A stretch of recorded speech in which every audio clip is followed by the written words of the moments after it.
എല്ലാ വിദ്യാർത്ഥികൾക്കും പുതിയ വീഡിയോയിലേക്ക് സ്വാഗതം. ഈ വർഷത്തെ +1 second transfer allotment result hscap.kerala.gov.in എന്ന വെബ്സൈറ്റിൽ പ്രസിദ്ധീകരിച്ചു.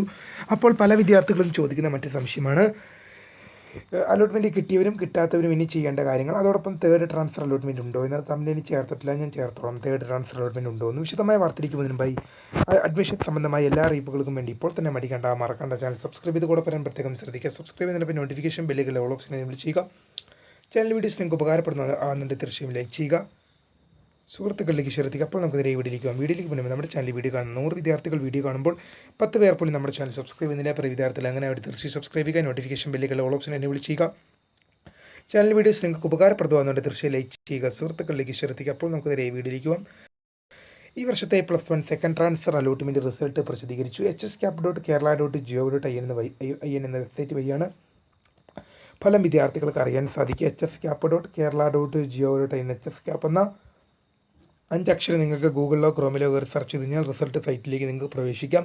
ശേഷം നിങ്ങൾക്ക് റിസൾട്ട് അറിയാൻ സാധിക്കുന്നതുമാണ്.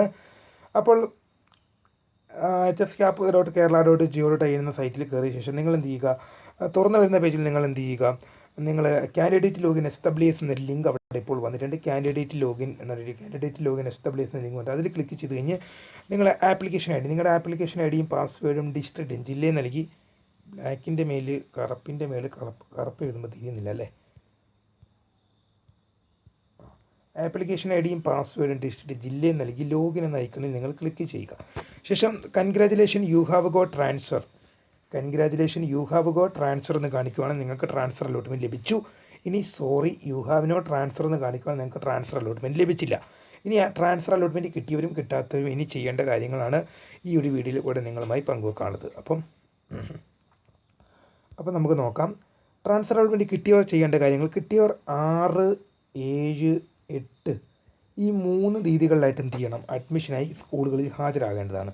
അതായത് 6, 7, 8 6-ാം തീയതി നാളെ 7, 8 6-ാം തീയതി രാവിലെ 10 മണി മുതൽ 8-ാം തീയതി വൈകിട്ട് 4 മണിക്ക് മുമ്പായി സ്കൂളുകളിൽ ഹാജരായി നിങ്ങൾക്ക് ഇഷ്ടപ്പെട്ട ഓപ്ഷൻ ആയാൽ പോലും അല്ലെങ്കിലും നിങ്ങൾക്ക് ഇഷ്ടപ്പെട്ട ഓപ്ഷൻ അല്ലെങ്കിൽ പോലും നിങ്ങൾ ആ കോളേജിൽ ഈ 3 ദിവസത്തിനകം ചെന്ന് നിങ്ങൾ ജോയിൻ ചെയ്യേണ്ടതാണ്. അല്ലാത്ത പക്ഷം നിങ്ങൾക്ക് ഇപ്പോൾ ലഭിച്ച സീറ്റ് മുന്നുണ്ടായിരുന്ന സീറ്റ് നഷ്ടമാകും. കിട്ടാത്ത വിദ്യാർത്ഥികളെ സംബന്ധിച്ച് നിങ്ങൾക്ക് ഒന്നും ചെയ്യാനില്ല. നിങ്ങൾക്ക് എന്ത് ചെയ്യാൻ സാധിക്കും, നാളെ തൊട്ട് കൃത്യമായ രീതിയിൽ ക്ലാസ്സിൽ പോകാൻ സാധിക്കും. നിങ്ങളൊന്നും ചെയ്യേണ്ട. നിങ്ങൾക്ക് ആദ്യം എവിടെ ഉണ്ടായിരുന്നോ, അത് ഫസ്റ്റ് നിങ്ങൾക്ക് എവിടെയുണ്ട്, നിങ്ങൾ എവിടെയാണോ പഠിച്ചുകൊണ്ടിരുന്നത് അവിടെ നിങ്ങൾക്ക് കണ്ടിന്യൂ ചെയ്യാവുന്നതാണ്. അപ്പോൾ ഇത്രയും കാര്യങ്ങളാണ് ശ്രദ്ധിക്കേണ്ടത്. വീഡിയോ ഇഷ്ടപ്പെട്ട ലൈക്ക് ചെയ്യുക, ഷെയർ ചെയ്യുക, സബ്സ്ക്രൈബ് ചെയ്യുക. My name is cry, the founder of Career4Tech, the career guide. Thanks for watching. Bye.